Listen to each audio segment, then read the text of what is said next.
여러분 뵙게 해서 반갑습니다. 유인물 다 받으셨죠? 예.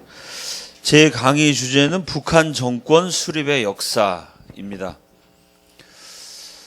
저는 대한민국 건국의 역사를 자주 강의합니다. 대한민국 역사를 말할 땐 제가 건국사라는 표현을 씁니다.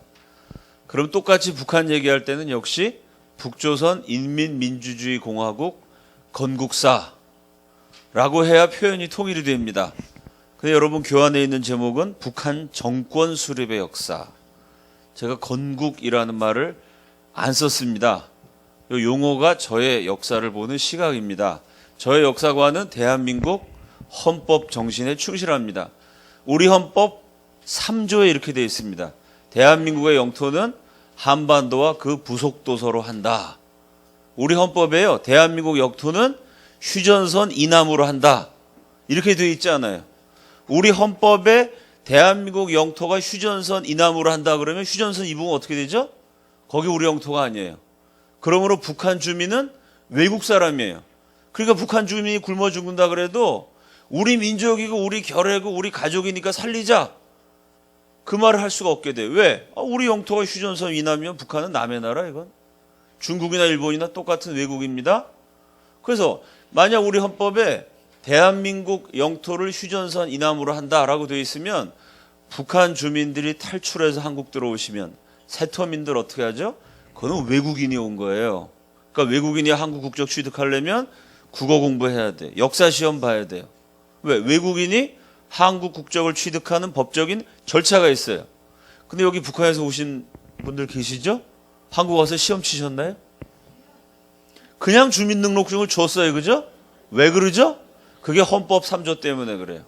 한반도의 대한민국 영토는 한반도와 부속도서로 한다. 그 조항이 있기 때문에 북한 동포가 우리 국민이 되는 것이고 우리 동족이 되는 것입니다.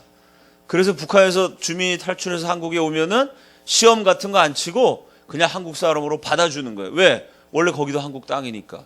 그러면 김일성 집단은 뭐가 될까요? 우리 헌법에 의하면 북한도 우리 땅입니다. 근데 그 땅을 김일성 집단이 지금 불법 점거하고 있는 거예요.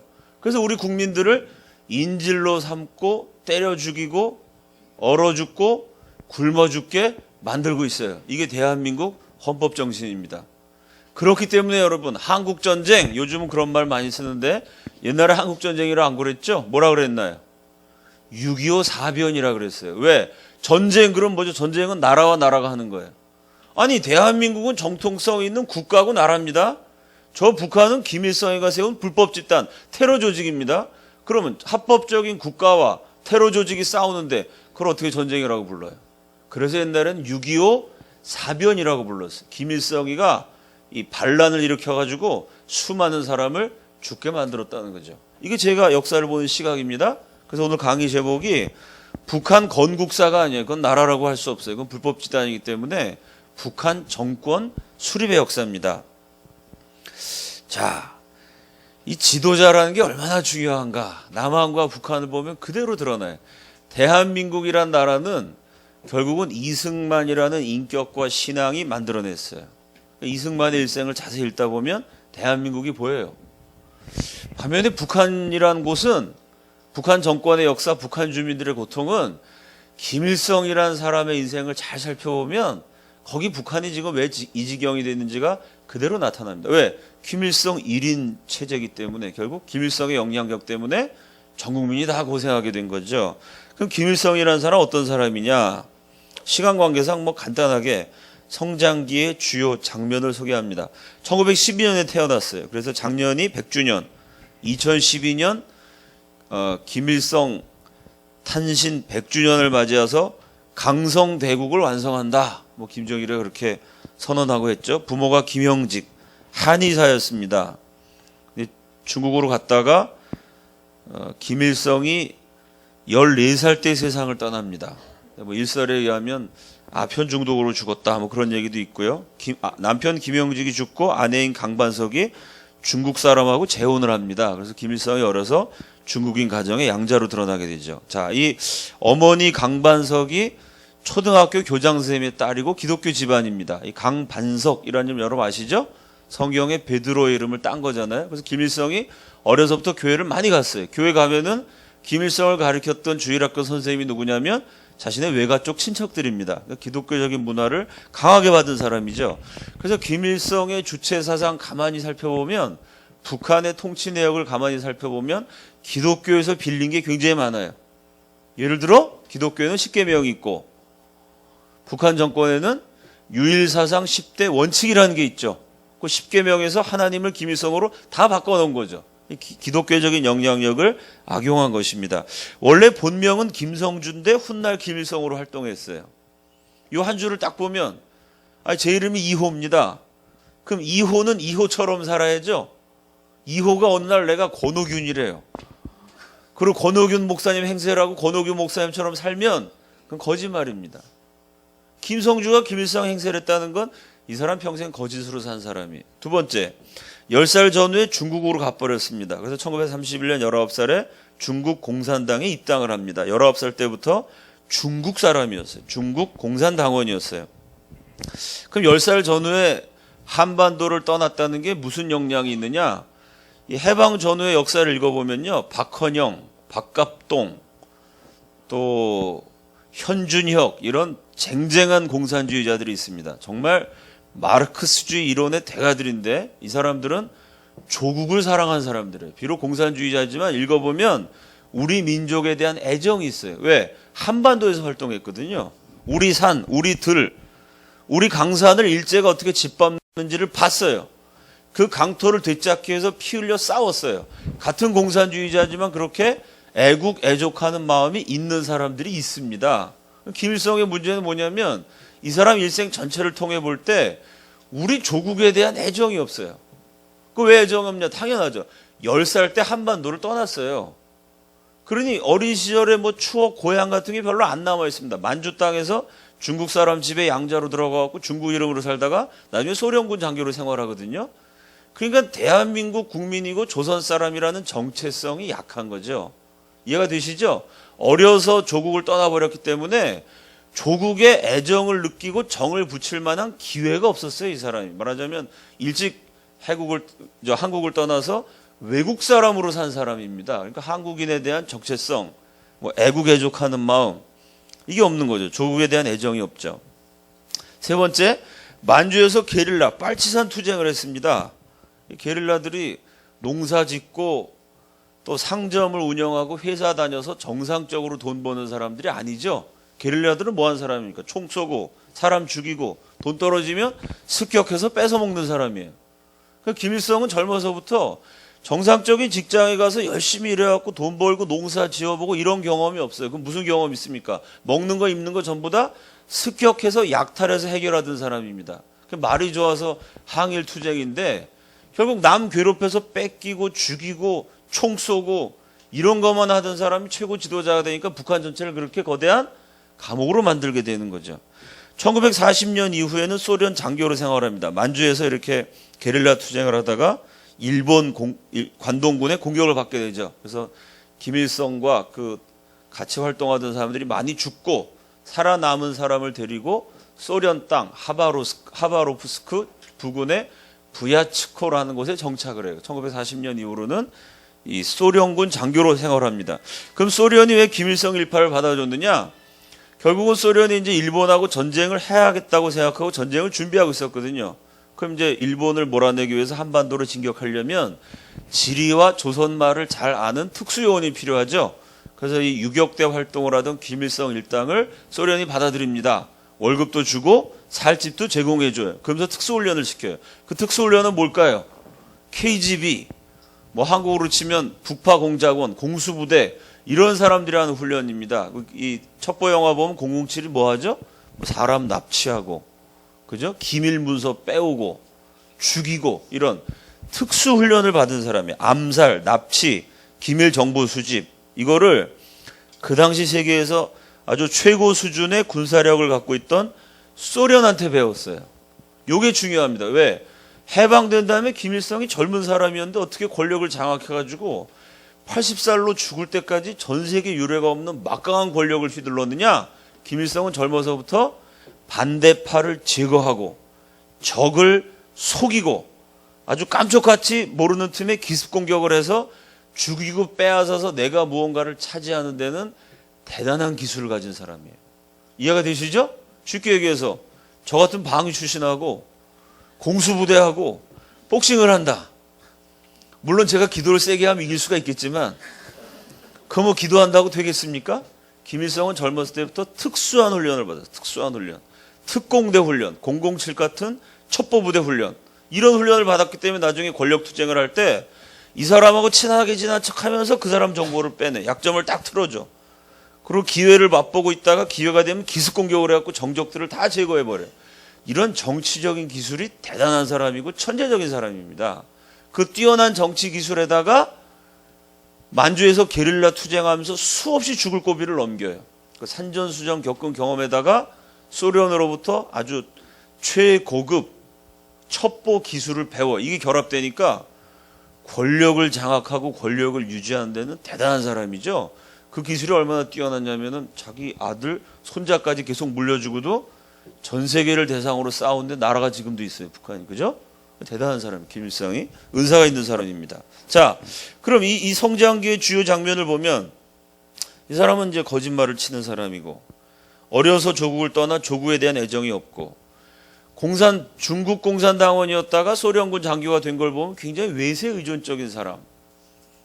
또 그 뭐 게릴라 활동하고 첩보 장교로 암살, 납치 이런 거 훈련 받았으니까 아주 계략이 뛰어난 두뇌 회전이 비상하고 잔인한 사람이라는 걸 알 수 있죠. 이 성장기의 특징이 나중에 그냥 북한 역사가 돼버려요, 이게. 이 거짓말하는 사람이 나라를 세우니까 거짓말 공화국이 돼버린 거고 조국에 대한 애정이 없으니까 북한 상과들 다 헐벗고 국민들 다 죽게 만든 거. 국민을 사랑하면 국민을 살렸겠죠. 사랑하지 않으니까 다 굶어 죽게 내팽개를 쳐버린 거고 중국과 소련의 외세 의존적 특징이 있으니까 지금도 북한이라는 나라가 이게 중국으로부터 기름부터 물자 다 받죠. 중국 덕분에 연명한 나라가 된 것이고 또 뭐 암살, 납치 이런 거 전문가니까 반대파를 다 제거해서 독재 체제를 유지한 것이고 결국 이 김일성의 인생을 보면 그 이후 북한 역사가 그대로 보입니다. 여러분 그래서 교육이라는 게 중요한 거예요. 이승만 박사는 19살 때 배제학당에 들어갑니다. 기독교적인 배경이 전혀 없었던 분이에요. 배제학당 갈 때도 어머니하고 약속했어요. 무슨 일 있어도 제가 기독교인 안 되겠습니다. 저는 어머니의 종교, 그 어머니가 독실한 불교신자였어요. 어머니의 종교를 절대 떠나지 않겠습니다. 각서를 쓰고 배제학당 갔어요. 근데 거기서 선교사들을 만나고 복음을 듣고 기독교 영향력을 받아서 기독교인이 됐습니다. 19살 때 이승만은 선교사가 세운 배제학당에 갔어요. 그 대한민국이 기독교 국가가 된 것입니다. 똑같은 19살 때 김일성은 중국 공산당에 입당했어요. 그것도 게릴라 부대로, 유격대로. 그 바람에 북한이 지금 유격대라는 게 총하고 그냥 일본군하고 전쟁하면서 옛날 유격군이 나무 뿌리 캐먹고 풀 쥐잡아먹고 이러고 투쟁했거든요. 그런 사람이 나라를 세우니까 북한이 지금도 중국한테 빌붙어서 쥐잡아먹고 풀뿌리 캐먹고 나무 껍질 벗겨먹는 그런 나라가 된 거예요. 19살 때 이승만과 김일성의 운명이 바뀌었고 그게 나라의 역사가 됐습니다. 그러니 젊은 사람들 잘 교육시키는 게 얼마나 중요한지 여기서도 나오죠. 자, 그럼 김일성의 어린 시절은 어땠느냐? 뭐 수많은 얘기가 있는데 시간 관계상 북한에서는 뭐라고 말하냐? 김일성을 찬양하는 한설야라는 사람이 있습니다. 만경대라는 소설이 있어요. 이게 이제 김일성 우상화가 본격적으로 시작되기 전에 1940년대 말에 쓰여진 소설입니다. 한설야라는 사람은요, 아주 남한에서 활동했던 뛰어난 소설가입니다. 근데 이 사람이 부산일보에다가 그 한국말로 하면 피죠. 피라는 소설을 썼는데 아주 잘 썼어요. 근데 그 소설에 문제가 있습니다. 그 소설을 일본말로 썼어요. 그 일본 천황에게 아부하는 소설이죠. 일제시대 말기에. 그 해방 맞으니까 한설야가 부산에선 살기가 어려워졌어요. 부산 시민들이 아니 이 뛰어난 조선말 작가가 갑자기 친일파로 돌변해갖고 일본말로 소설하니까 한설야 잡아 죽이자라고 막 격분을 했겠죠. 그래서 부산일보를 보는 사람이 없는 동네로 도망가요. 그건 북한이죠. 부산 사람이 북한까지 도망갑니다. 북한 딱 갔더니 그때 김일성이 막 등장해요. 아, 내가 김일성한테 잘 보여야 출세하겠구나. 이제 한서려가 김일성이 만주에서 독립운동하다가 북한으로 돌아온 장면을 아주 영웅적으로 쓴 개선, 김일성 장군께서 개선하셨다는 얘기죠. 개선이라는 소설을 써서 김일성의 신임을 받아요. 그래서 이제 북한의 중요한 이 문학 정책 수립자가 돼가지고 엄청난 부귀 영화를 누립니다. 김일성 덕분에. 근데 이 사람이 아주 참 저질인데 어떻게 보면 친일파에다가 얼마나 이 사람이 참 그 윤리적으로 문제가 있냐면 자기 친구, 작가였던 송영이라는 자기 친구의 딸, 그 딸을 비서로 데리고 가고 결국 자기 친구 딸하고 동거를 해요. 젊어서부터 아주 여장국에 물러났던 사람입니다. 이런 사람이 이제 김일성의 환심을 살려고 만경대라는 소설을 씁니다. 만경대가 김일성 태어났다는 데잖아요. 김일성의 어린 시절을 쫙 미화했는데 김일성이 소설 만경대를 읽고 너무 아주 좋아해요. 야, 이건 내 어린 시절에 대해서 기가 막히게 잘 썼다. 그리고 그 당시로서는 파격적으로 만경대라는 소설을 5만 권을 찍습니다. 그래서 북한 전역에 뿌려요. 초등학교 교재로 사용합니다. 자, 김일성이 좋아했던 만경대라는 소설에 무슨 내용이 있냐 이런 거예요. 김일성 어린 시절에 김일성 장군님은 어린 시절부터 장군이었다는 거죠. 그 대동강에 미역감으로 가서 동무들을 머리를 물에다가 탁 집어넣었고 김일성이 어렸을 때 7살, 6살 때도 15살 된 애들도 머리를 쳐박아갖고 동네 아이들을 다 굴복시켰다는 거예요. 김일성이. 그 다음에 뒷산에 올라가서 동무가 나무 위에 올라가면 밑에서 나무를 막 흔들어가지고 항복을 받았다는 거예요. 싸움은 반드시 이기고 언제든지 동무들에게 대장 노릇을 했다. 아니, 여러분, 이게 김일성, 제가 뭐 김일성 욕하려는 게 아니라 김일성이 읽고 감동받아서 5만 권 찍은 책에 이런 내용이 나와요. 이게 훌륭한 아이입니까? 아니, 친구랑 사이좋게 지내야지 왜 친구 머리를 물속에다가 쳐박아요? 이 말이 안 되죠? 김일성이 좋다고 이걸 5만 권을 쫙 뿌린 다음에 작가 동맹이라는 거 있죠? 북한에 이 글 쓰는 사람들. 작가 동맹이랑 현직 초등학교 선생님들이랑 간담회를 열어요. 그래서 작가들이 초등학교 선생님들한테 이 만경대를 가르칠 땐 이렇게 가르쳐라. 지침을 주는 거죠. 그 모였는데 초등학교 선생님 하나 손들고 이렇게 질문을 해요. 아니, 내가 초등학교 선생으로 아이들한테 얘들아 강가에 물러내라 가갖고는 장난치면 큰일 나. 친구가 물에 빠지면 건져줘야 돼. 산에 가갖고 친구가 나무에 올라가는데 밑에서 흔들면 다치고 큰일 나니까 안전하게 잘 놀아야 돼. 절대 싸우지 마. 아니, 강에 가거나 산에 가거나 들에 가거나 남 괴롭히지 말고 싸우지 말라고 난 여태까지 가르칩니다. 그렇지 않겠어요? 어느 선생님이 싸우라고 가르치겠어요? 아니, 싸우지 말라고 가르치는 게 교육인데 그러면서 모든 일을 다 수령님, 김일성 수령님 따라하라고 가르쳐야 되는데 아니, 만경대라는 소설에 우리 수령님이 강에 가갖고도 괴롭히고 산에 가갖고도 괴롭히고 이러니 도대체 어떻게 가르칩니까? 라고 실제로 항의한 사건이 있었어요. 북한이라는 나라가 이게 참 교육 하나만 봐도 굉장히 문제가 있는 거죠. 자, 그 다음에 어린 시절은 그랬다 치고 항일투쟁을 했다. 김일성이 뭐 항일투쟁의 영웅이라고 많이 미화를 하죠.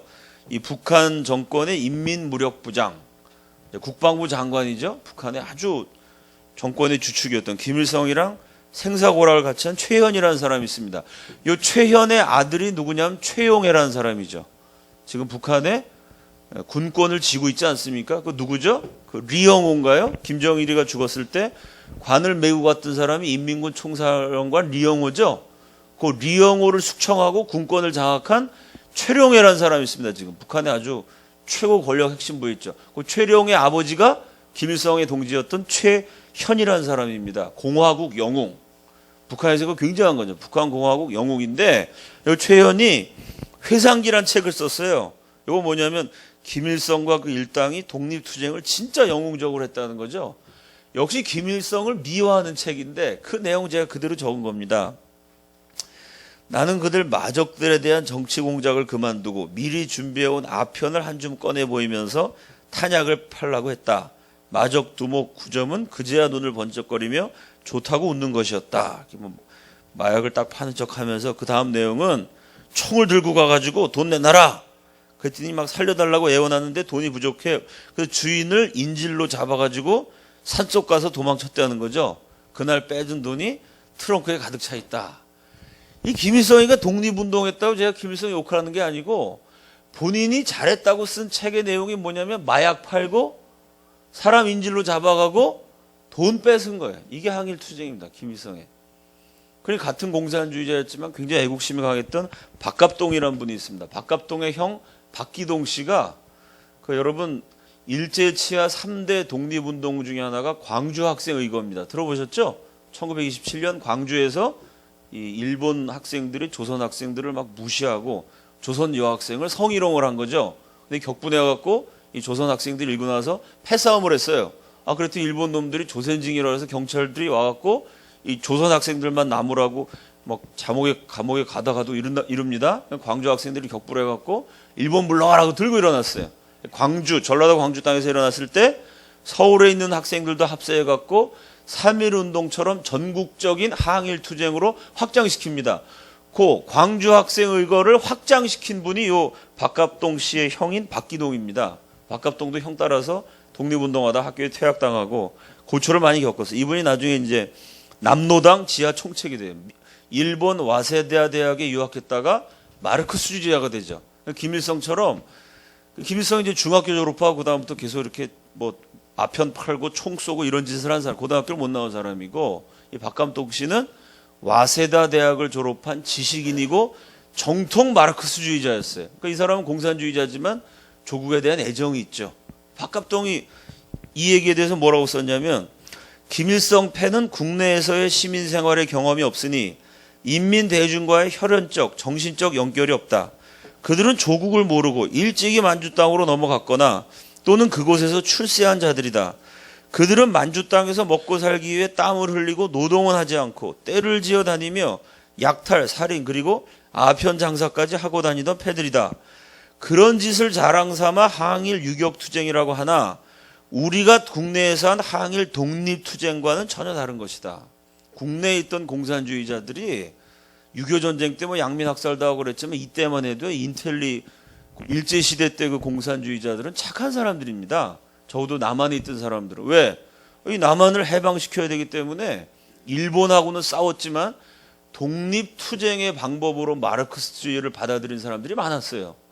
내 땅, 내 가족들 여기 살고 있기 때문에 국내에 대한 애정이 강해서 함부로 약탈하고 살인하고 그러지 않았습니다. 박갑동이나 뭐 이런 사람들은. 김일성 패는 어려서 만주 들어가고 이게 마적질이죠. 독립운동한다고. 그러니 애정이 없다 뭐 이런 걸 지적한 거죠. 김일성 패는 이렇게 하여 무고한 사람들에게 돈을 강탈하고 말을 듣지 않으면 총을 쏘고 폭탄을 던지며 불을 질렀던 것이다. 아무리 독립이 좋다 해도 이렇게 강도질하는 데까지 독립의 이름을 붙여서야 그 독립이 무슨 독립이 되겠는가. 이런 자들이 북한에 정권을 준 데서 해방 후 우리나라의 불행이 시작된 것이다. 저는 이게 정확한 평가라고 생각합니다. 젊었을 때부터 김일성이 마약 팔아가지고 생활비를 벌었어요. 납치하고. 요게 북한 정권의 역사에 그대로 나오죠. 여러분 북한에 오신 분은 알고 계시지만 양강도 자강도에 북한 정권이 대규모로 양귀비를 재배하죠. 그래서 마약을 팔지 않습니까? 마약하고 달러 위조하고 불법을 저질러서 돈을 마련하는 게 북한 정권이죠. 북한 외교관들 한 달 월급이 350달러입니다. 350달러면 한국 돈으로 한 40만 원 되겠네요. 일국의 외교관이 40만 원 갖고 어떻게 생활하겠어요? 외국 나가갖고. 어떻게 살죠? 거기서 북한 외교관들이 밀수를 하죠. 마약을 팔고. 왜? 북한을 만든 김일성이라는 사람 자체가 젊어서부터 아편 장사하던 사람이니 나라 전체가 다 마약이나 팔아갖고 연명하는 나라가 된 것이 당연하죠. 이 북한과 마약의 커넥션을 보여주는 대표적인 인물이 이복헌이라는 사람입니다. 이 사람이 1961년에 경상도에서 태어났는데 사기 사건에 연루가 돼요. 지명수배가 되니까 한국을 탈출합니다. 근데 뭐 한국 탈출해갖고 이 사람이 갈 데가 미국이나 영국 선진국은 못 가니까 동남아시아와 아프리카 50여 개 나라를 떠돌아요. 근데 이 사람이 수완이 대단한 사람이라 1980년대 말에 동남아시아의 테러 조직인 아시아 샤론이라는 데 들어갑니다. 여기 에스더 샤론이 앉아있는데 예. 샤론이 혹시 거기 출신이 아닌가 좀 의심스러워요. 예. 아시아 샤론이라는 국제 테러 조직에 들어가갖고 이 사람이 뭐 워낙 뛰어난 사람이니까 거기서 간부가 돼요. 테러 조직의 간부가 활동하면 테러 조직이란 건 이건 마약 팔고 경찰하고 총격전을 벌이고 이런 걸 해야 되거든요. 여러분 아신 것처럼 이 아시아 메콩강 일대랑 아프가니스탄 이런 데가 세계적인 마약 생산지죠. 이 베트남, 아프가니스탄 이런 데서 만들어지는 마약이 미국 마약 시장 많을 땐 3분의 1을 장악하기도 합니다. 그럼 그 마약이 정상적인 물품이 아니니까 주로 범죄 집단, 테러 집단, 한국말로 하면 조폭 이런 사람들이 마약을 판단 말이죠. 그 마약 파는 사람 목숨 걸고 해야 되니까 무술이 뛰어나야 돼요. 그래서 이 이복헌이가 테러 조직의 간부가 돼가지고 부하들을 훈련시켜야 되는데 이게 부하들이 좀 비실비실해요. 어떻게 좀 용맹한 우리 테러 조직 요원을 어떻게 만들 수 있을까 고민하던 차에 방콕 주재 북한 대사관하고 연결이 돼요. 북한 가보니까 전 세계에서 군사훈련, 특수훈련 제일 잘 시키는 나라가 북한이죠. 실제로 수많은 게릴라 테러 조직 요원이 북한으로부터 훈련을 받습니다. 그리고 이복헌이가 본인이 1992년에 북한에 들어가요. 그래서 거기서 훈련을 받습니다. 근데 북한은 대남 공작원부터 시작해서 뭐 워낙 간첩 훈련을 잘 시키니까 거기서 이복헌이가 깨달아. 야, 전 세계에서 테러 요원, 이 용맹한 전사를 제일 잘 만들어내는 데가 북한이다. 자기가 훈련 받아보니까 기가 막히게 북한의 훈련이. 그 테러 조직 지도자한테 보고를 합니다. 우리 젊고 쓸만한 똑똑한 애들을 북한 보냅시다. 이래가지고 아시아 샤론 테러 조직의 젊은 요원들이 북한 가서 훈련을 받아요. 훈련 받은 비용을 북한 정권에 지불합니다. 그 김정일 입장에서는 야 이거 군사 훈련 시켜주고 달러를 보니까 얼마나 기분이 좋겠어요. 그래서 김정일이가 이복헌을 불러요. 그리고 치하를 합니다. 나는 네가 자랑스럽다. 우리 조선인 이런 국제적인 테러 조직의 간부가 되어갖고 자랑스럽다고. 아니 무슨 국민이 범죄 집단 저기 상류층이 됐다고 자랑스러워합니까? 김정일이가 희한한 사람이죠. 그리고 막 조국 통일을 해서 최선을 다하라. 이러니까 대한민국에서 사기죄로 도망쳤다가 북한 가갖고 영웅이 되니까 이복헌이가 얼마나 감격했겠어요. 그래서 그때부터 김일성, 김정일 일가를 위해서 충성을 다 바쳐요. 근데 커넥션이 길어지니까 1992년 6월이죠. 1992년 2월 6월에 김정일이가 비밀 지령을 보냅니다. 헤로인을 구입해갖고 평양으로 보내라. 그래서 마약 헤로인 500만 달러. 500만 달러면 지금 돈은 얼마 될까? 한 50억 되겠죠? 50억, 60억 되는 헤로인을 구입해서 평양에 보내요. 그걸 평양에서 김정일이가 가공해갖고 유럽에다가 팝니다. 그래서 얼마를 버냐면 3천만 달러를 벌어요. 한 350억 되겠죠. 김정일은 가만 앉아갖고 500만 달러 헤로인을 구입해서 3천만 달러에 파니까 이익을 엄청나게 본 거죠.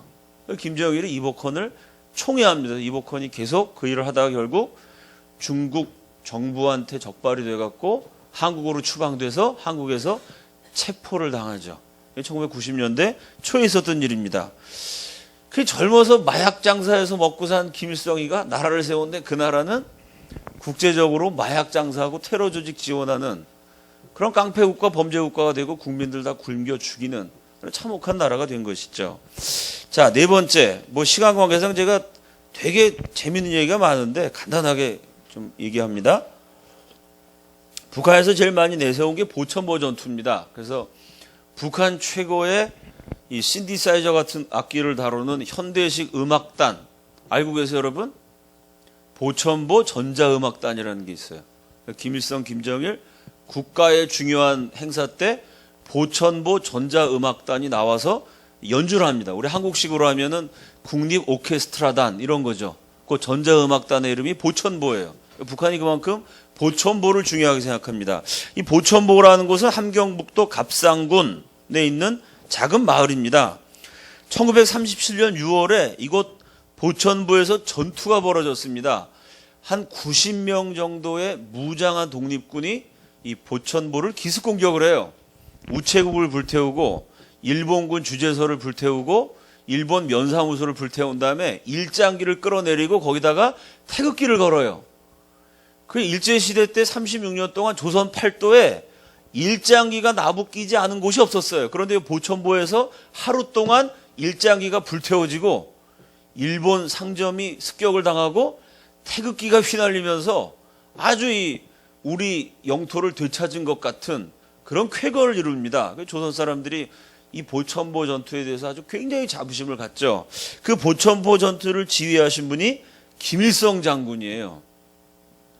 근데 일본이 그 당시 군사력이라는 게 세계 3위 수준이니까 절대 당하고 가만히 있지 않겠죠. 그래서 보천보 사건으로 일본 사람 죽은 거는 대략 한 글쎄 3-4명 죽었다는 설부터 많이 죽으면 60명 죽었다는 설이 있는데 그 60명이 국경 수비대 60명이 죽어요. 우리 독립군의 공격을 받아서. 근데 그 국경 수비대는 대개 일본 사람이 아니라 조선 사람입니다. 그러니까 조선 사람이 일본군 소속이 돼서 김일성 장군 휘하의 독립군과 싸우다가 죽어요. 그러니까 일본 사람은 몇 사람 죽은 사람이 없는데 어쨌든 일본 놈들이 아주 잔인하게 보복을 합니다. 그래서 이 보천보 사건이 끝난 다음에 이 함경북도 일대에 독립지사들을 다 잡아요.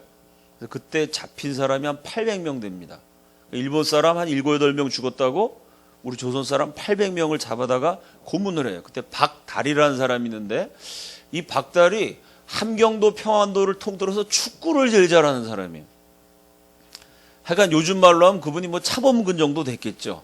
정말 축구를 잘했던 분인데 요 박달이 국내에서 독립운동을 지휘하면서 만주에서 독립투쟁을 하던 김일성 장군과 연결을 해서 보천보 사건을 지휘합니다. 그게 이제 박달이를 고문해가지고 혐의가 밝혀진 다음에 일본 놈들이 얼마나 악랄하게 고문을 했냐면 그 조선 최고의 축구 선수였던 박달의 다리를 못 쓰게 만들어서 평생 안진뱅이가 되게 해요. 이 정도로 잔인하게 보복을 합니다. 그리고 그 보천보를 습격한 독립군을 끝까지 추격을 해요. 그래서 나중에 보천보 참사한 전사들이 결국 다 죽습니다. 마지막 죽은 다음에 이 배를 갈랐는데 일본 놈들이 배를 갈라보니까 위장에 뭐가 나오냐면은 나무 껍질 풀뿌리가 나왔어요. 일본군한테 쫓겨갖고 우리 독립군이 먹을 게 없어서 나무 껍질 먹다가 결국 죽습니다. 그래서 1937년 11월 18일자 서울에서 발행되던 경성일보에 김일성이 사망했다는 기사가 실려요. 그러니까 보천보를 습격했던 김일성은 이때 사망했다고 일본 정부에서 확인을 했어요. 시체 배까지 다 갈랐어요. 요 놈이 김일성이 죽었다. 보천보는 사실은 북한의 통치자 김일성이랑 상관없는 사건입니다. 그 김일성 장군 죽었단 말이죠. 그때 김일성은 뭐였냐? 1940년 이후 소련군 장교가 돼갖고 열심히 군사훈련을 받았어요. 김일성을 훈련시켰던 상관이 그 소련군 메클의 소령인데 해방될 때 김일성 계급이 대위였죠. 소령이고 밑에 데리고 있었는데 스탈린한테 김일성을 칭찬하는 글을 쓰면서 뭐라고 썼냐면 그는 충분히 군사적 교육을 받았다 이렇게 얘기했어요. 그러니까 세계에 굉장히 앞서가는 군대였던 소련에서 첩보 장교 훈련을 잘 받았으니까 김일성이 굉장히 두뇌가 비상한, 아까도 말씀드렸듯이 정적을 납치하고 살해하는 데는 뛰어난 기술을 가진 소련 사람도 인정할 만한 인물이었다는 거죠. 암살, 납치, 적의 기밀 정보를 빼오는 정보 수집 훈련, 이거에 아주 뛰어난 사람이었어요. 그때 김일성을 담당했던 부대 사령관이었던 소련군 장교 코비젠코가 김일성에 대해서 뭐라고 그랬냐면은 김일성은 소련에서 장군이 되기를 희망했습니다. 10살 때 고향을 떠났기 때문에 고향에 대해서 아는 것도 없고 그 이후로 뭐 이렇게 조선 사람하고 접촉한 적도 없고 맨날 중국 사람, 어려서 또 중국 사람 집에 양자로 들어갔고 아버지가 일찍 돌아가셨고 어머니가 중국 사람이랑 재혼하는 바람에 만주에서. 그러니까 여러분 당연하지 않겠어요? 10살 때 떠났는데 뭐하러 거기 돌아갑니까? 못 사는 나라에. 소련군 장교가 됐고 소련 장교가 잘한다고 인정하니까 내가 조선 사람으로는 최초로 소련에서 한번 별 달고 장군이 돼보겠다. 이게 김일성의 소원이었어요. 그 면담 기록이 소련에 그대로 남아 있습니다. 소련 연방이 해체되면서 기밀 문서가 공개됐는데 이 상관이 김일성을 불러다 놓고 얘기해요. 당신의 제 첫째 가는 우선순위가 뭐냐? 그랬더니 김일성이 뭐라고 대답하냐면은 제가 조선인 출신으로 소련군에서 한번 장군이 돼서 이 소비에트 사회주의 연방공화국을 위해서 충성을 다 바치겠습니다. 그랬더니 소련 상관이 뭐라 그랬냐면 그런데 지금 북조선에 가서 공작을 할 사람이 필요하다. 만약 우리 소련 공산당이 자네한테 북조선으로 가라. 파견 근무 명령을 내리면 어떻게 하겠느냐. 근데 김일성이 뭐라고 대답하냐면 저의 소원과는 다르지만 스탈린 대원수의 명령이라면 목숨을 걸고 지키겠습니다. 근데 상관이 정말 훌륭하다. 라고 칭찬한 기록이 지금 다 공개가 됐습니다. 김영삼 정권 이후에. 원래 소련 땅에서 살고 싶었던 사람이에요. 그래서 자기 아들을 낳고도 아들 이름을 소련말로 지었어요. 그래서 그 아들 이름이 김유라였습니다. 초등학교 생활기록부에도 김유라라고 돼 있어요. 중학교 생활기록부도 김유라, 고등학교도 김유라인데 이 유라가 19살 때 여름방학이 지난 다음에 학교 와갖고 친구들한테 얘기했어. 내 이름 바뀌었어. 유라가 아니야. 그럼 네 이름이 뭔데? 내 이름은 정일이야. 그래서 김정일이가 된 거야. 19살까지 김정일의 이름은 유라였습니다. 왜? 김일성이가 소련에 살고 싶어 했기 때문에, 소련군이 되고 싶어 했기 때문에 아들도 소련 이름으로 짓고 그렇게 살고 싶었어요. 근데 소련이 김일성을 북한으로 보냅니다. 그래서 1945년 9월 19일 소련 배를 타고 소련군 대위 복장을 입은 김일성이 원산으로 입국을 해요. 그러니까 이게 나라를 떠나고 대략 한 20년 넘게 지난 거죠. 10살 때 떠나가지고 돌아올 때 한 만으로 한 33살 됐으니까요. 한 24년, 25년, 23년, 24년 만에 고국으로 돌아온 거예요. 김일성이가 10살 때 떠나서 30대가 돼갖고 들어왔는데, 그때 원산에서 김일성을 맞은 사람이 소련 해병대 소속 조선인이었던 정상진입니다. 그 정상진의 증언에 의하면 김일성이 딱 도착해서 뭐라 그러냐면 제가 김성주입니다 이렇게 얘기했어요. 저는 김성주였어요. 김일성은. 그 보천보호를 습격한 김일성 장군하고 상관이 없어요. 그런데 1945년 10월 14일 평양에서 김일성 장군 환영대회가 열려서 그때 김성주가 김일성 장군으로 둔갑해서 청중 앞에 등장했어요. 그래서 사람들이 야, 보천보 전투의 영웅이 저렇게 젊은 사람이야? 김일성 장군은 만주에서 1920년대부터 독립운동을 했거든요. 1920년대면 김일성이가 8살 때입니다. 8살짜리가 독립운동 했겠어요? 근데 북한 교과서에 했다고 나오죠. 그때 막 솔방울로 총알을 만들고 가랑비로 뭐 배를 타고 독립운동 했다는 거예요. 왜? 김일성 장군은 3.1운동 직후부터 만주에서 활동을 했어요. 그 김일성 장군이 김성주라고 둔갑을 시킨 거죠. 누가? 소련이 그렇게 시켰어요. 그럼 도대체 김일성 장군은 누구냐?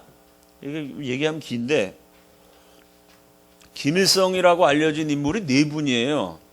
첫 번째 김일성 장군이 누구냐? 보천보를 습격한 분은 두 번째 김일성 장군이고요. 네 번째 김일성, 이거 가짜 김일성, 북한 김정일의 아버지 김일성이 4번째고, 첫 번째 그 김일성 장군은 조선 사람으로는 아주 드물게 일본 육군사관학교를 졸업한 엘리트예요. 일본 육군사관학교는 그 당시 세계에서 훈련을 가장 강력하게 하는 최고 교육기관입니다.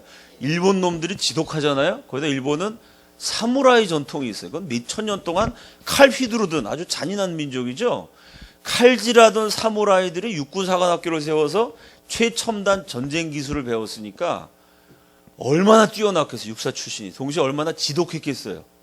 일본 육사 출신이 얼마나 똑똑하고 동시에 지독한지를 우리가 잘 알 수 있죠. 어떻게 알 수 있습니까? 박정희 대통령이 거기 나왔잖아요.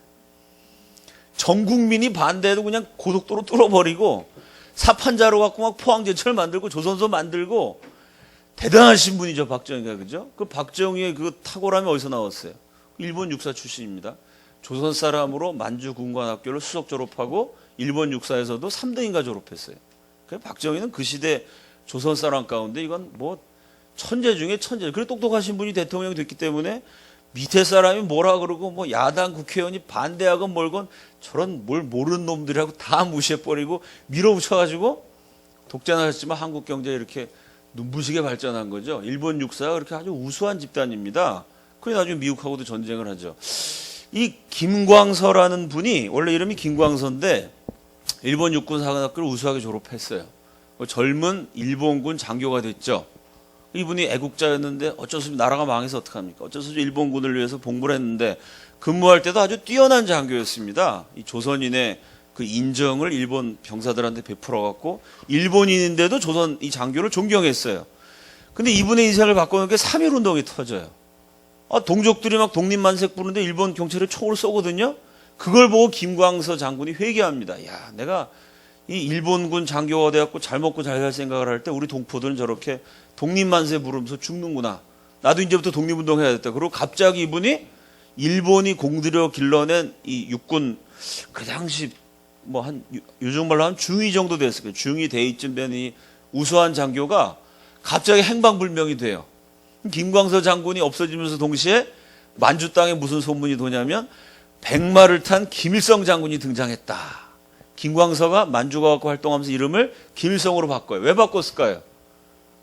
아니 당연하죠. 오늘 탈북자 저 구출 때문에 심사하는데도 보안 문제 때문에 이름을 많이 바꾸잖아요. 그죠? 탈북자분들도. 생년월일도 정확하게 안 쓰고. 일본군한테 잡히면 큰일 나잖아요. 김광서라는 게 밝혀지면 나는 만주에서 독립운동하지만 일본 놈들이 내 이름하고 호적을 다 줘야 하면 어떻게 돼? 한국에 살고 있는 내 가족들이 몽땅 죽겠죠? 그래서 이분이 이름을 김일성이라고 바꿔요. 그리고 그때부터 김일성 장군에 대한 온갖 신화가 다 만들어집니다. 왜 신화가 만들어질까요? 그 당시 독립군이라는 게 무슨 뭐 총도 없고 전술도 없고 그냥 일본이 미워서 싸우지 군사훈련 받은 분이 없거든요. 이 김일성 장군은 세계 최고 수준, 김광서 장군은 세계 최고 수준의 일본 육사를 졸업하신 분이니까요. 가자마자 오합지졸이었던 독립군들을 카리스마로 다 제압을 하고 군대식 훈련을 시키고 신출 규모란 작전을 펼쳐가지고 혁혁한 전공을 세웁니다. 당연하지 않겠어요? 일본 최고 수준의 이 군사 전략을 가진 분이 전투를 지휘하니까 독립군의 힘이 막 세지죠. 이분이 썼던 전략 중에 하나가 뭐냐면요. 자기 밑에 예를 들어 부하가 100명 있다. 그 100명의 부하를 20명씩 쪼개서 5개로 만들어요. 5개 소대, 분대 정도 되겠죠. 5개의 작은 부대가 독자적으로 독립활동을 할 때 어떻게 했냐면 5개 부대의 분대장 이름을 다 김일성으로 지었어요. 왜 그랬을까요? 그래야 일본 놈들이 헷갈리잖아요.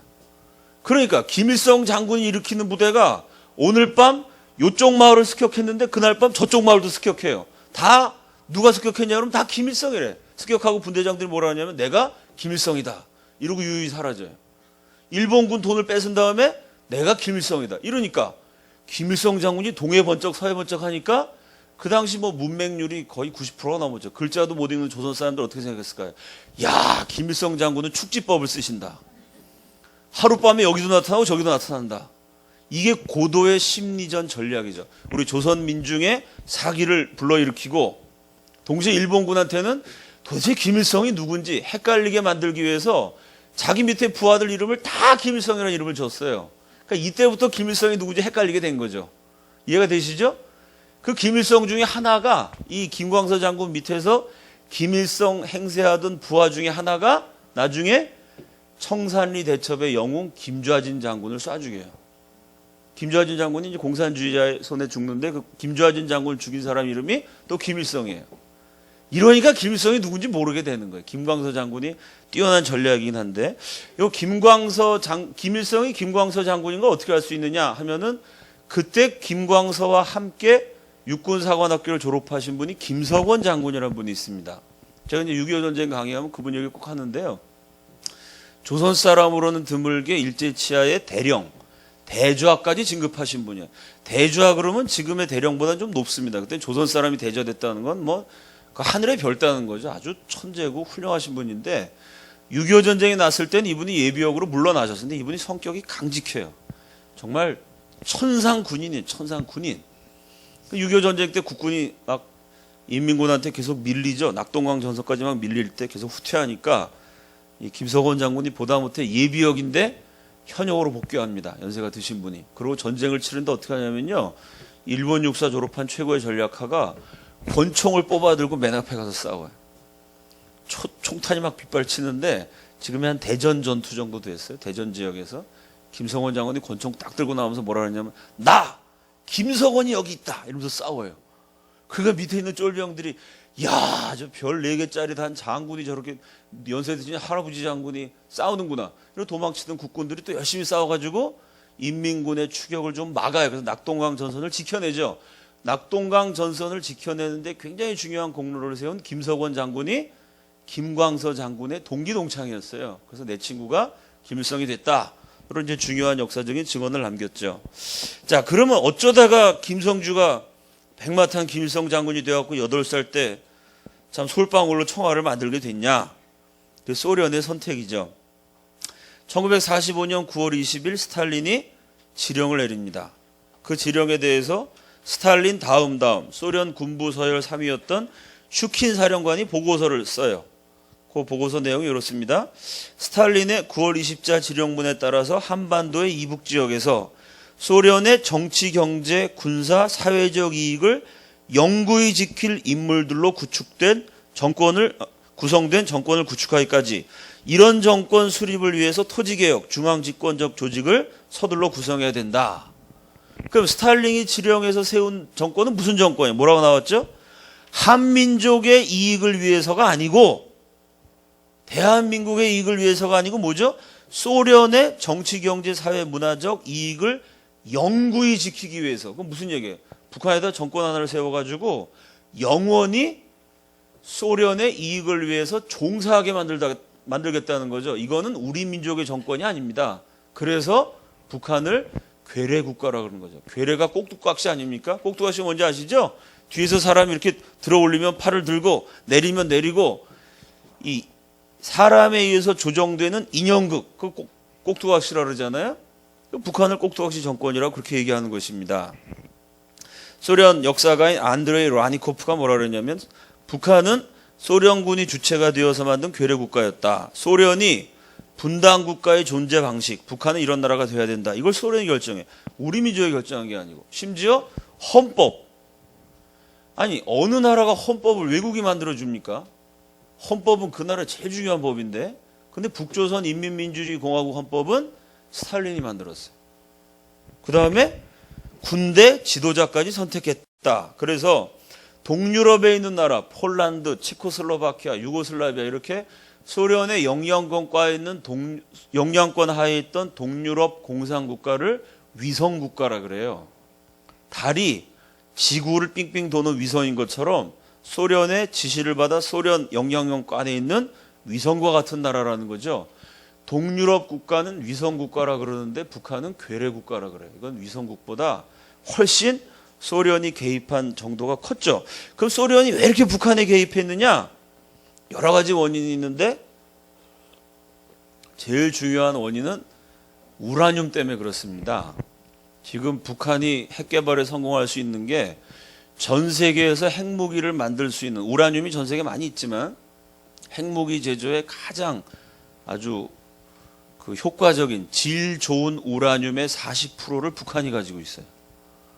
그러니까 대한민국 역사에 이게 골치 아픈 나라에 조그만 나라가 하필이면 또 북한에 또 우라늄이 있어. 우라늄 아니라 뭐 금광석이나 딴 게 있으면 좀 좋은데.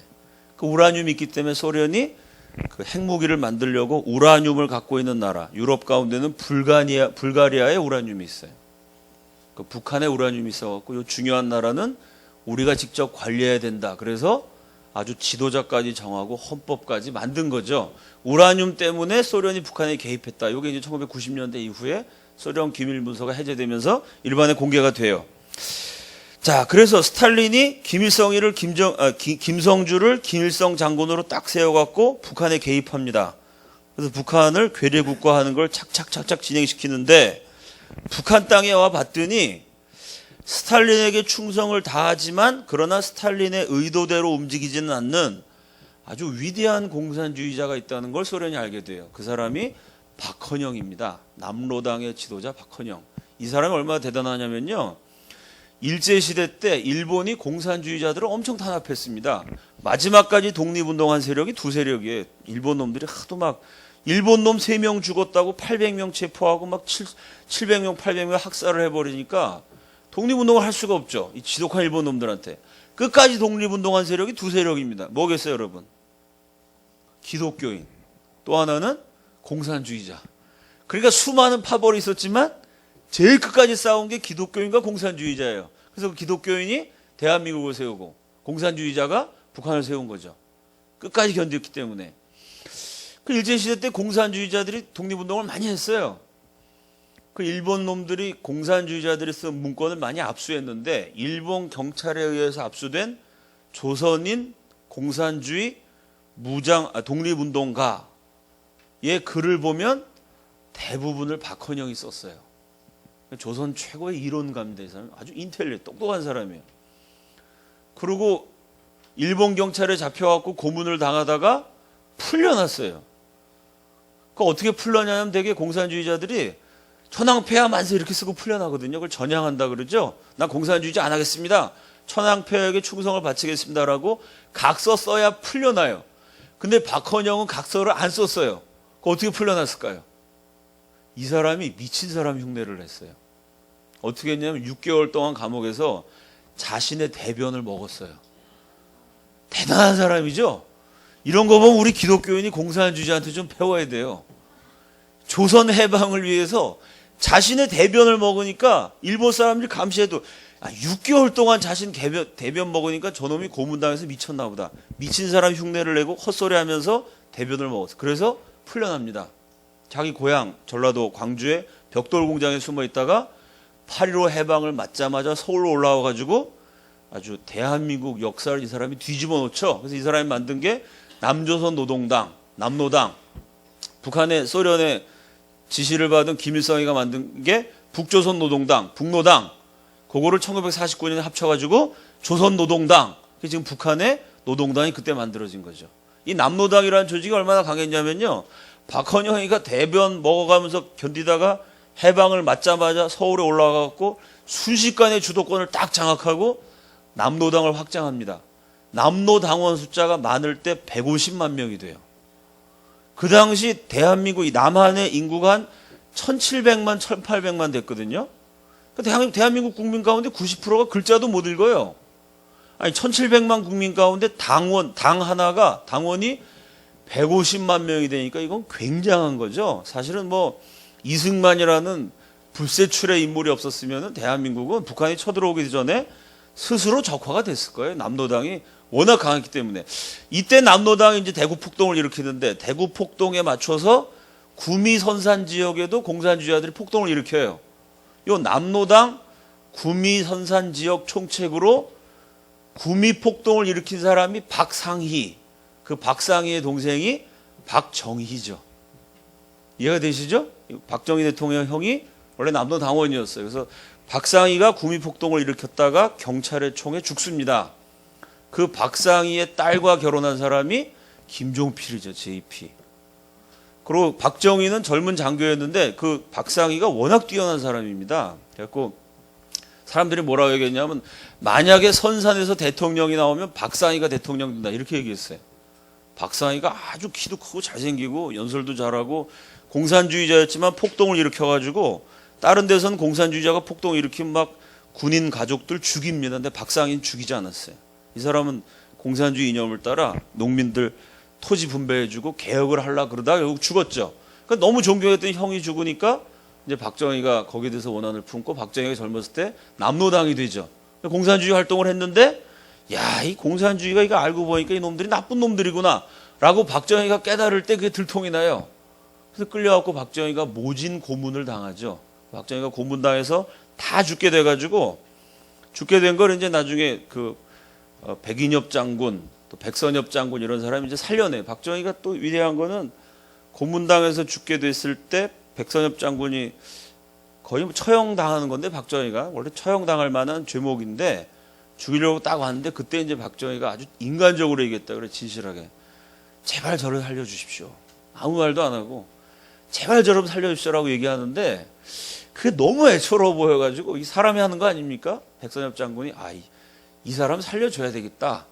그래갖고 백방으로 손을 써가지고 박정희를 구출해줘요. 그 박정희가 그때 같이 동거하던 여자도 도망가고 고문당해서 몸은 망신차이가 된 상태에서 국방부 정보부에서 근무를 해요. 근데 이 사람이 고문당했지만 박정희가 천재거든요. 정보부에서 딱 첩자들을 보내갖고 이 휴전선 38선 동태를 살펴보니까 북한군이 쳐들어오게 돼 있어요. 그래서 고문당해서 계급도 없던 민간인 신세로 군대에 얹혀서 군대 밥이나 축내도 군대 밥 몰래 이렇게 불법으로 먹고 살던 박정희가 보고서 3개를 썼는데 그 보고서에 의하면 김일성이가 언제 어느 지점으로 쳐들어올 것이다. 적의 주 공격로는 이쪽이고 보조 공격로는 이쪽이다라고 6.25 남침을 정확하게 예언해요. 결국 그 바람에 박정희가 살아납니다. 6.25 전쟁 나기 전에 6.25 전쟁 터질 걸 박정희가 다 예언을 해요. 고문당한 사람이. 근데 마침 6.25 6월 25일 날이 일요일이었잖아요. 그날 박정희가 친척이 결혼하는 바람에 구미에 가요. 근데 그때 지금처럼 뭐 휴대폰도 없고 전화를 하려면 면사무소에 가서 전화를 해야 돼요. 휴대폰 구미로 내려가면서 나중에 자기하고 친척이 되는 자기 자신을 잘 따르던 젊은 장교한테 야 분명히 내일 무슨 일이 터질 거야. 무슨 일 터지면 바로 전화해. 그리고 구미 그 읍사무소 전화번호를 가르쳐줘요. 무슨 일 생기면 전화하라고. 그래서 박정희 얘기를 듣고 진짜 무슨 일이 생길까라고 대기하고 있다가 북한군이 쳐들어온 걸 처음 딱 목격하고 박정희한테 형님 말씀처럼 전쟁이 났습니다 라고 보고한 사람이 나중에 5.16의 주역인 김종필입니다. 박정희, 김종필이 그 6.25 전쟁의 최일선에 있었던 사람이죠. 그러니까 김일성도 첩보장교 출신이고 박정희도 그 첩보 분야에 대단한 머리를 가진 사람들이에요. 그러니까 그 사람들이 이 정권을 차지하게 된 거죠. 얘기하다가 삼천포로 샜는데 북한 얘기하다가 갑자기 박정희로 흘렀습니다. 자, 어쨌든 이렇게 남노당이 한때 150만까지 됐고 뭐 박상희, 박정희 이렇게 그 당시 뛰어난 인재들도 남노당원이었는데 이 엄청난 남노당원을 무지막지하게 때려잡은 사람이 이승만입니다. 이승만이 정권을 잡자마자 그냥 무차별하게 남노당을 탄압해가지고요. 6.25 전쟁 터질 때는 8.15 해방되고 한 1948년 우리나라 건국될 때 한 150만 됐는데 남노당이 2년 사이에 그게 60만으로 줄어요. 그러니까 이승만 대통령이 대단한 사람이죠. 그 사람이. 실제로 이승만이 사람을 많이 죽였어요. 공산당원들을 가차없이 죽여서 대한민국을 지킵니다. 그러니까 뭐 하여간 엄청난 사람들이죠, 다들. 자, 그 이제 박헌영이란 쟁쟁한 사람이 있으니까 그러면 박헌영과 김일성 가운데 누구를 최고 지도자를 할 거냐. 일단 소련군이 올 때는 김일성을 앞세우고 왔는데 와보니까 박헌영이 힘이 세요. 보통 사람이 아니야. 누굴 지도자를 할 거냐. 1947년까지 서울에 소련 대사관이 있었어요. 그 소련 대사관이었던 샤브닌이라는 사람이 역시 이 사람도 공산주의자니까 아주 일종의 간첩 활동을 한 거죠. 소련 대한민국 이 남북한의 정세를 소상하게 알고 있어요. 샤브닌은 뭐라고 얘기했냐면은 박헌영만한 인물이 없다. 박헌영을 최고 지도자로 하는 게 조선인들의 마음을 얻는 데 도움이 된다. 샤브닌은 박헌영을 추천해요. 근데 이제 베리아라는 사람이 있습니다. 베리아라는 이름 들어보셨어요? 손 들어보세요. 베리아. 들어보신 분. 베리아가 누구냐면 스탈린 치하에서 소련의 그 KGB라는 거 있죠? KGB는 들어보셨죠? 소련의 첩보기관, 한국의 국정원 같은 거. KGB 책임자가 베리아인데 이 베리아 때문에 고문당해서 죽은 사람이 한 2천만 명 돼요. 그러니까 무서운 사람이죠, 베리아. 베리아가 나중에 사람 죽이는 게 취미가 돼가지고요. 반동분자라고 막 수청하고 강제 수용소란 걸 만든 사람이 베리아예요. 소련 사람들이 아주 치를 떠는 인간이죠, 베리아가. 강제 수용소, 북한에 있는 뭐 노동 교화선 이런 거 다 베리아가 만든 거 김일성이가 수입한 거죠. 주민들 굶겨 죽이고 강제 수용소에 가두고 괴롭히는 거 김일성이가 다 이 베리아한테 배웠어요. 베리아한테. 이 KGB 총책입니다. 베리아가. 베리아가 나중에 얼마나 미치광이가 되냐면요. 그 반동분자를 숙청하는데 사람을 자꾸 죽이다 보니까 이게 재밌거든요. 재미가 들어가지고 소련의 어느 도시에다가 전보를 보내. 뭐라고 전보를 보내냐면은 내가 최근 입수한 정보에 의하면 니네 도시에 반동분자가 1000명이 있다. 이렇게 보내요. 아무 근거 없이. 1000명을 죽여라. 그럼 그 명령받은 공산당 책임자는 자기 도시에서 1000명을 죽여야 돼요. 그런 식으로 사람을 막 죽인 게 2천만 명이에요. 베리아가. 인간이 아니죠. 근데 그 베리아가 김일성을 추천해요. 딱 보니까 김일성이가 첩보 능력이 있고 아주 이 군인으로서 뛰어나다. 그 이제 스탈린이 두 사람의 추천이 다르니까 어떻게 하냐면 1946년인가 그때 모스크바로 불러요. 박헌영과 김일성을 불러가지고 면접을 해보고 시험을 치게 해요. 공산주의 운동에 대해서 어떻게 생각하느냐. 민족이란 무엇인가. 그래서 박헌영과 김일성이가 시험을 치는데 박헌영은 이론가니까 답안지를 작성을 잘하죠. 뭐 마르크스주의 이론에 뭐 어쩌고 쫙 써요. 김일성이는 뭐 맨날 총싸움만 했으니까 아는 게 없으니까 답을 뭐라고 썼겠어요. 위대한 스탈린 대원수 만세 만세 만세 이거만 쫙 써요. 그러니까 스탈린 입장에서는 박헌영이가 민족주의자이기 때문에 꼭두각시가 되기는 어려워요. 그래서 스탈린은 모택동이 중국 공산당 정권을 잡는 것도 스탈린이 반대해요. 왜? 모택동이 중국 사람이고 중국 민족주의 정신이 강한 사람이기 때문에 자기 민족을 너무 사랑하면 스탈린 말을 안 듣지 않겠어요? 소련의 입김이 먹혀지려면 민족주의를 싫어했어요. 유고슬라비아의 티토, 중국의 모택동, 또 북한의 박헌영 이 세 사람이 다 스탈린이 싫어했던 사람이에요. 민족주의자이기 때문에. 그래서 좀 무식하지만 소련의 충성을 다하는. 그리고 실제로 소련군 장교였고 5년 6년 동안 소련군의 월급을 받았던 김일성을 스탈린이 선택을 하죠. 그리고 1948년 4월에 모스크바 교회의 스탈린 별장에서 헌법을 만들어요. 북조선 인민민주주의 공화국 헌법을 만드는데 북한 사람은 한 명도 없어요. 이게 괴로 국가라는 게 정상적인 국가가 아니죠, 만들어질 때부터. 그리고 나라 이름을 뭘로 할까 토론을 하다가 러시안 말로 얘기했겠죠. 러시안 말로 나라 이름을 정해요. 조선 민주주의 인민공화국.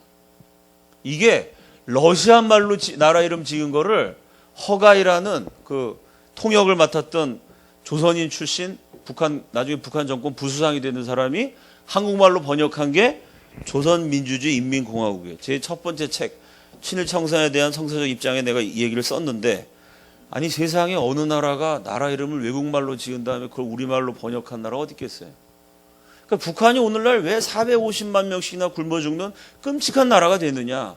자기 나라 국민들이 목숨 걸고 탈북자들이 얼마나 고생해서 탈출해요. 조국을 등진 나라가 됐느냐. 만들어질 때부터 이게 비정상적이었다는 거야. 제가 대한민국 건국사를 강의할 때 항상 얘기하죠. 대한민국 그걸 왜 이렇게 잘 사는 나라가 됐느냐. 만들어질 때부터 기도해서 제대로 잘 만들었다는 거야. 건국 때부터 역사가 이렇게 갈라지는 거죠.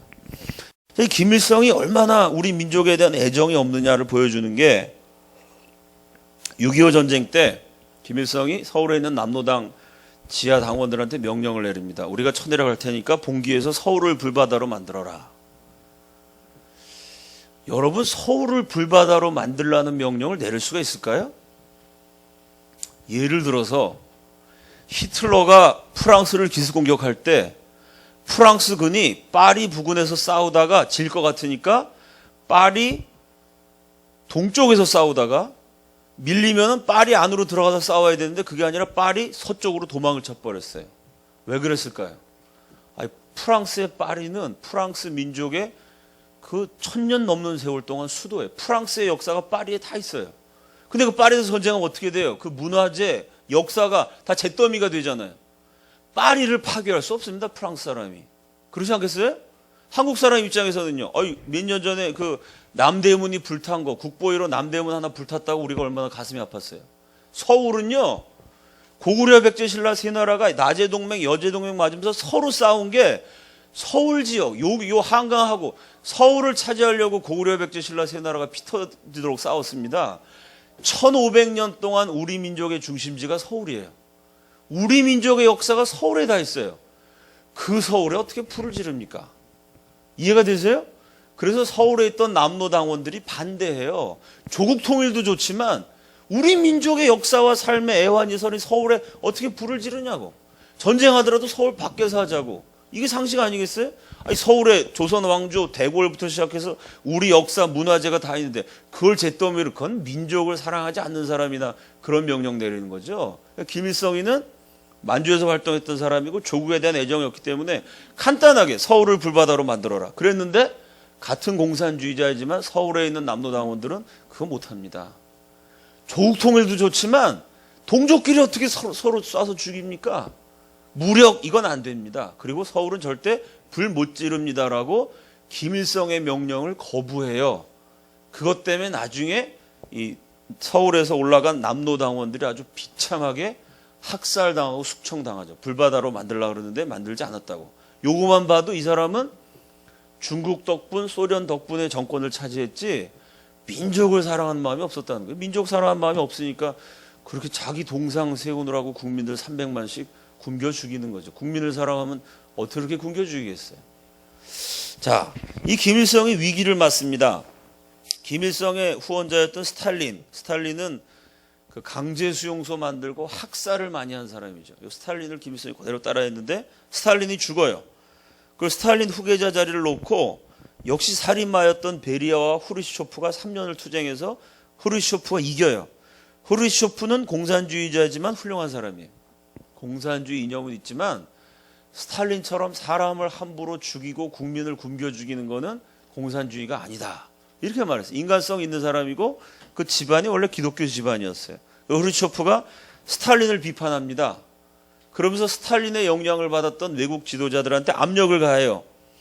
그 무렵에 평양에 러시아어로 괴문서가 떠돕니다. 후르시초프가 이렇게 말했다는 거예요. 사실 여부는 확인할 수 없는데 이 괴문서는 실제로 떠돌았습니다.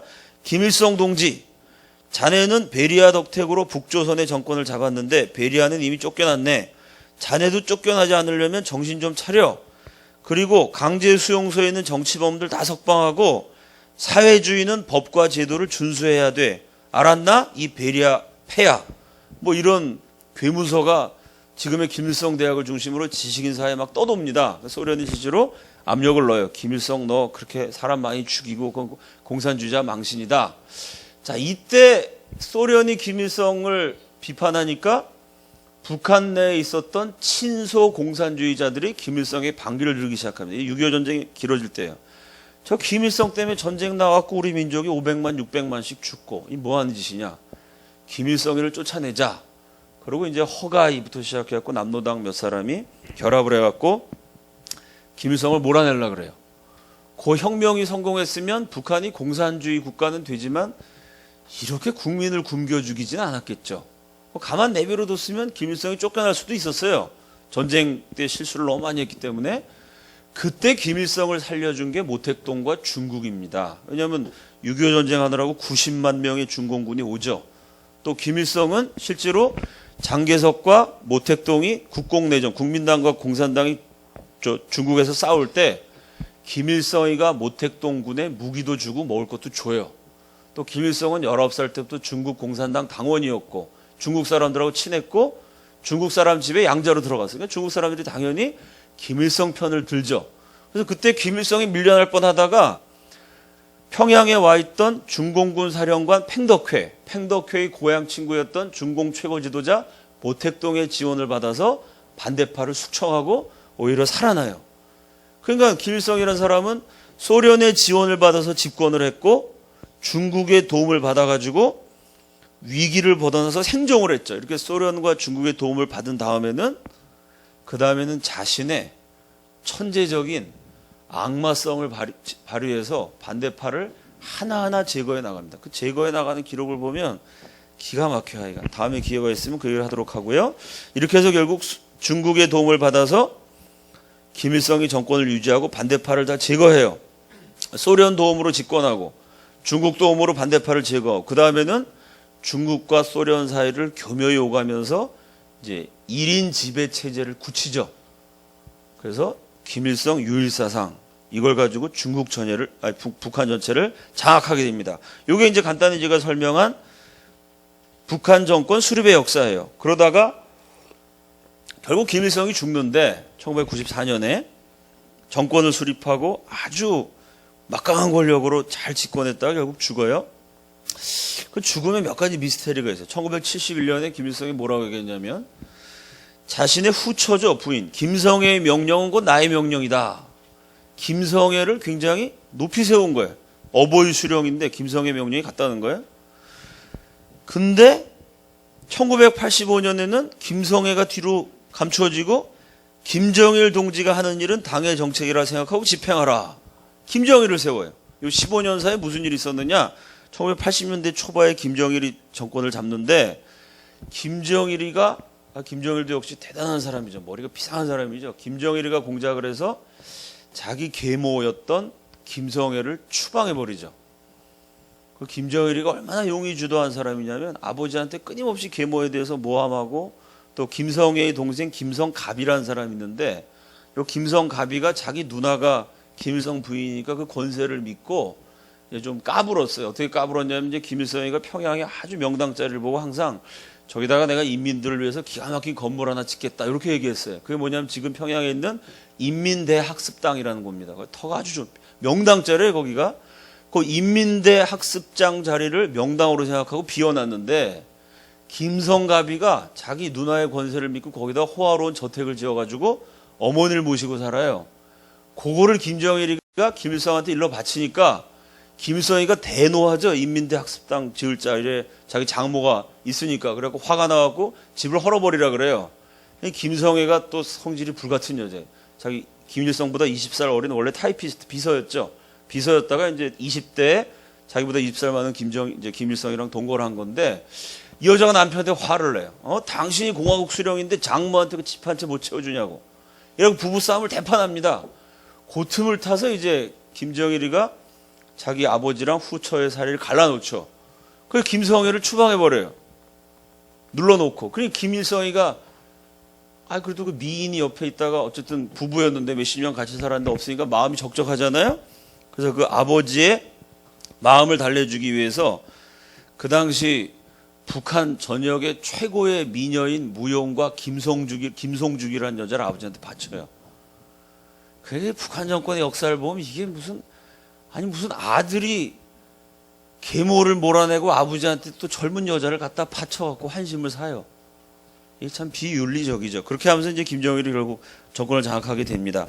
그랬는데 미스테리가 뭐냐면 1985년에 그래서 완전히 김정일이가 정권을 잡았는데 1994년 80이 된 김일성이가 갑자기 그때 만 82세인데 내가 이후 10년간 현역에서 일하겠다 이렇게 얘기합니다.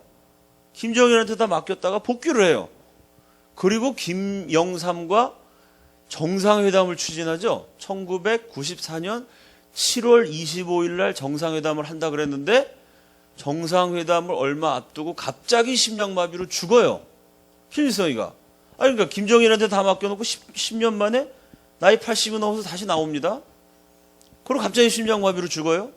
그리고 김일성이가 죽고 난 다음에 그 김일성을 모시던 취사계와 집단계 요원들이 집단 자살을 해요. 그리고 김일성의 시체를 해부합니다. 우리 한국 사람들이 시체 해부하는 걸 굉장히 싫어하잖아요.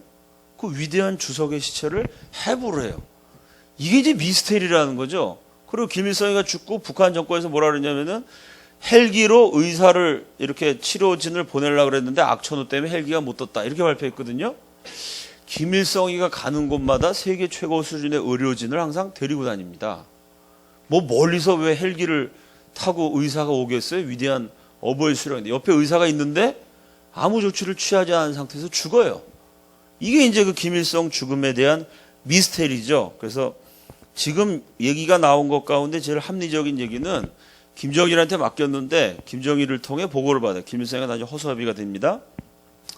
그 보고에 의하면 경제가 잘 돌아간 줄 알았어요. 근데 1993년 무렵에 김일성이 우연한 경로에 본인이 보고받은 생산량보다 한 60% 정도밖에 생산이 안 됐다는 걸 알게 돼요. 허위 보고가 자꾸 올라가니까.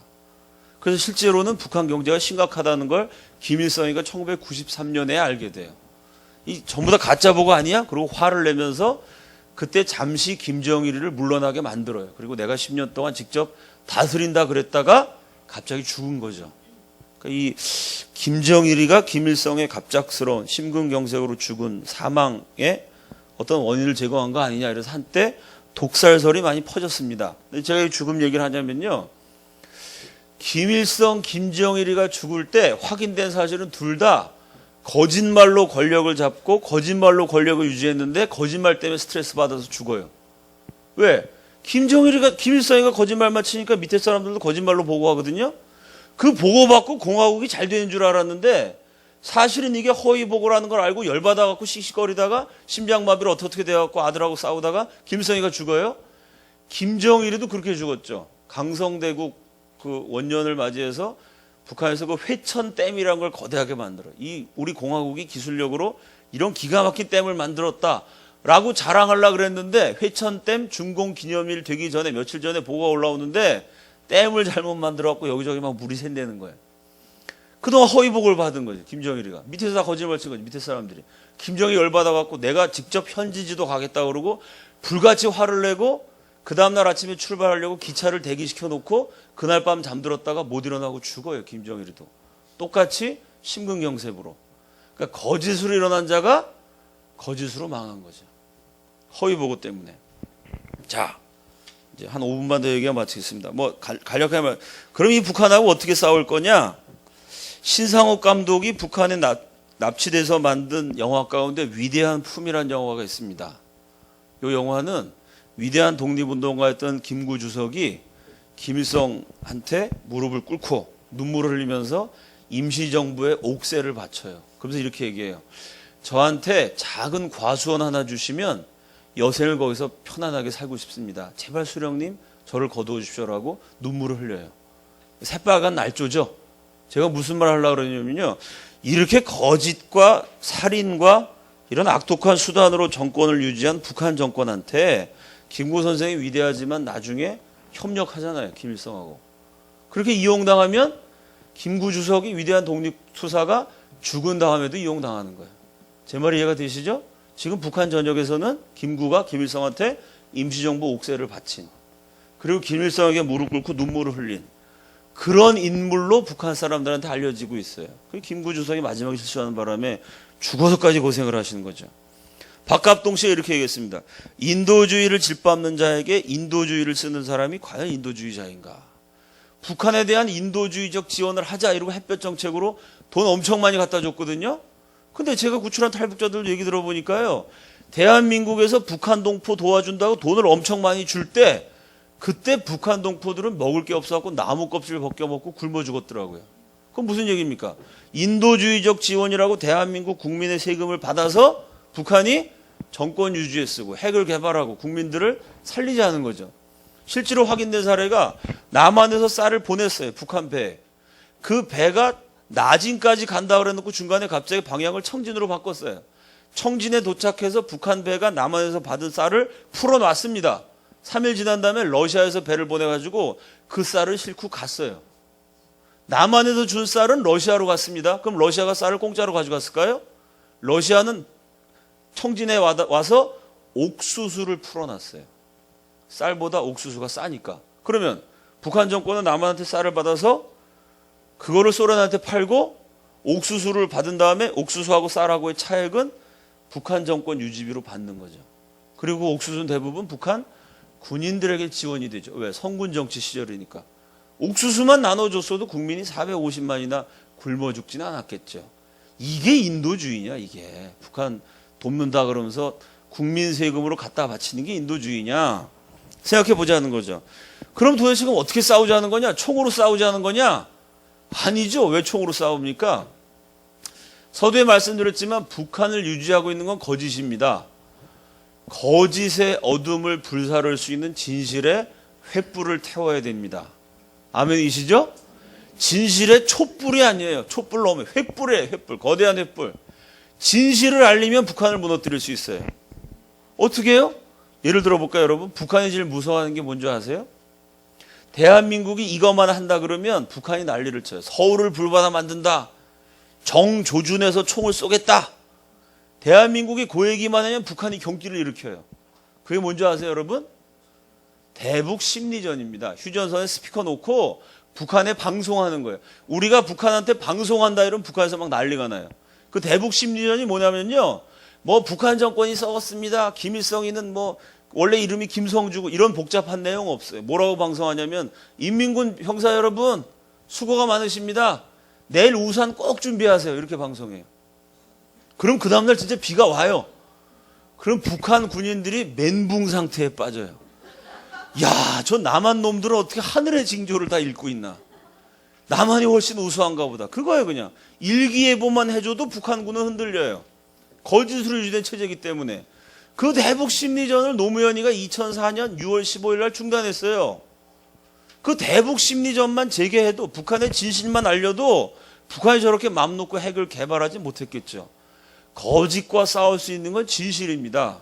여러분 북한 선교학교 오신 분이 여기서 강의 들은 것 같고 인터넷에다 막 올리고 블로그 같은 거 막 만드시고 주변 사람한테 얘기해 주시고 이렇게 진실을 알리면 우리가 이길 수 있어요. 저쪽은 거짓이기 때문에. 아멘이시죠? 교육이 중요한 거예요. 교육이. 북한의 실체를 알고 이번 선거 때도 그렇지 않습니까? 이정희 같은 사람이 TV 토론 나와가지고 대한민국 정부를 가리켜서 남쪽 정부라 그러고 막 북한 편을 막 드는 소리 하니까 국민들이 텔레비 보다가 야, 그거 저 사람들 저 안 되겠구나. 진실을 알리니까 국민이 깨어나잖아요. 그죠? 북한이 이렇게 거짓된 체제다. 진실을 자꾸 알리면 무너뜨릴 수 있습니다. 진실을 알리면서 두 번째는 고난당하셔야 돼요. 대한민국이 지금 비정상적인 국가가 돼버려가지고 제가 오늘 얘기한 이 역사를 날조해서 막 초등학교에서 북한 교과서를 그대로 가리키는 대한민국 초등학교도 있어요. 지금. 엉망진창입니다. 엉망진창. 제가 어디 강의원 가갖고 지난주에 뭐라 그랬냐면 연방제라는 건 남한과 북한의 체제를 그냥 두자는 거거든요. 서로 체제를 인정하는 일국가 이체제로 가자. 그러면 북한은 예수 믿는 사람을 포크레인으로 깔아 죽여요. 지금 돈이 없어서 포크레인을 못 깔아 죽이니까 주먹으로 때리거나 몽둥이로 때리고 가끔 총살하죠. 총알이 좀 남아 돌면.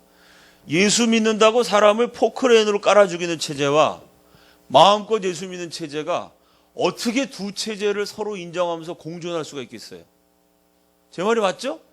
예수 믿는다고 이쪽은 포크레인으로 깔아 죽이고 이쪽은 그냥 내버려 두니까 서로 합의해 갖고 자동차로 깔아 죽이자. 이렇게 합의를 봅니까? 이거 말이 안 되죠? 이 얘기를 제가 목사님들 한 3,000명 모인 데서 강연하다가 연방제 얘기해 갖고요. 우리 출판부에 난리가 났어요. 그 좌쪽 목사님 몇 분이 전화를 해 갖고 뭐 항의를 하고 뭐 어쩌고 저쩌고 막 그냥 제가 강연하면서 욕도 엄청나게 많이 먹습니다. 핍박도 당하고. 그러나 아니 욕을 먹더라도 진실을 말해야죠. 용기 있게. 아멘이시죠?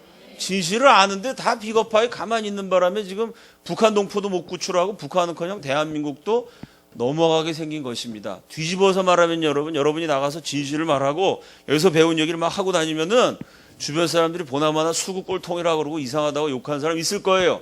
그러나 여러분 생각해 보세요. 가만히 생각해 보면 저는 욕 먹을 때마다 감사해요. 첫째는 하늘에 내 상이 크기 때문에 감사하고, 둘째는 아니 대한민국이란 나라는 진실만 말해도 내가 역사에 영향을 끼칠 수 있어요. 이거 멋있는 일 아닙니까? 돈 드는 거 아니에요. 내가 진실만 말해도 진실을 외침으로써 거짓과 싸울 수 있어요. 대한민국 역사를 만들어가는 주역이 될 수 있어요. 대한민국을 지키는 주인공이 될 수 있어요. 돈 드는 거 아니에요. 시간 드는 거 아니에요. 진실만 외쳐도 내가 역사의 주인공이 될 수 있으니 얼마나 이 나라에 태어난 게 감사해요. 얼마나 이게 참 사람으로서 멋있는 일이에요. 내가 미국에서 태어났으면 거긴 뭐 다 진실이 다 셋업이 돼 있으니까 진실을 외친다고 뭐 어떻게 주인공이 되겠어요. 여기서는 진실을 말하면 주인공이 돼서 나라와 민족을 위해서 핍박까지 받을 수 있어요. 긍정적으로 생각하면 멋있는 나라고 사람으로서 정말 내 나름대로 하나님 앞에 쓰임받을 수 있는 기회가 있는 나라입니다. 그런 생각 가지고 욕을 먹더라도 주변 사람에게 끊임없이 진실을 알려야 돼. 북한의 진실을 알리고 대한민국의 진실을 알리고 그 진실의 횃불이 이 나라에 있는 종북들을 불태우고 마침내 김일성, 김정일, 김정일의 우상을 불태우고 우리 고통당하는 동포들을 구출하는 그날을 앞당기게 될 줄로 믿습니다. 기도하고 마치겠습니다.